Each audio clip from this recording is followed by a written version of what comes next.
Heavens on the Go, Thursday, January 8th, 2026.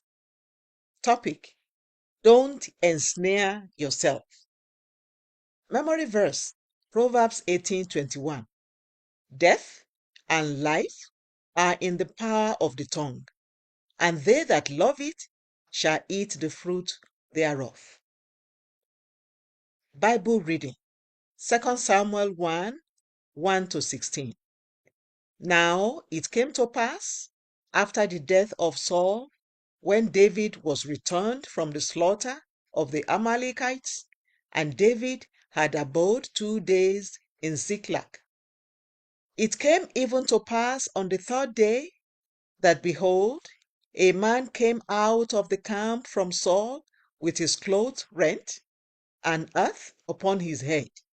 And so it was, when he came to David, that he fell to the earth and did obeisance. And David said unto him, From whence comest thou? And he said unto him, Out of the camp of Israel am I escaped. And David said unto him, How went the matter? I pray thee, tell me. And he answered, That the people are fled from the battle, and many of the people also are fallen and dead. And Saul and Jonathan his son are dead also. And David said unto the young man that told him, How knowest thou that Saul and Jonathan his son be dead? And the young man that told him said, As I happened by chance upon Mount Gilboa, behold, Saul leaned upon his spear, and lo, the chariots and horsemen followed hard after him. And when he looked behind him, he saw me, and called unto me. And I answered, Here am I. And he said unto me, Who art thou? And I answered him, I am an Amalekite. He said unto me again, Stand, I pray thee, upon me, and slay me. For anguish is come upon me, because my life is yet whole in me.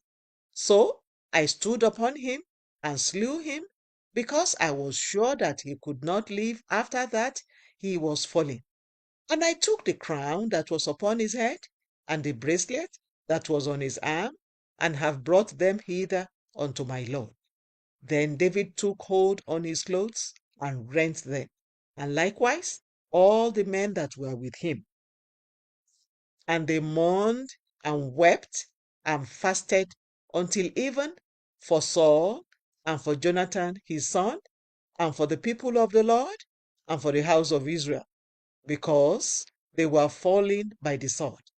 And David said unto the young man that told him, Whence art thou? And he answered, I am the son of a stranger, an Amalekite.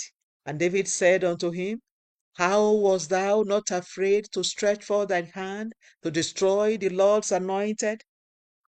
And David called one of the young men and said, Go near and fall upon him. And he smote him, that he died. And David said unto him, Thy blood be upon thy head, for thy mouth hath testified against thee, saying, I have slain the Lord's anointed. The message: in Nigeria, there is a common saying that everyone has the freedom of speech, but freedom after speech is not guaranteed. As funny as this statement sounds, it is very true in the spirit realm. Proverbs 6:2 says, Thou art snared with the words of thy mouth, thou art taken with the words of thy mouth. God doesn't stop you from speaking, but you must be careful so that the things you say do not bring you into bondage.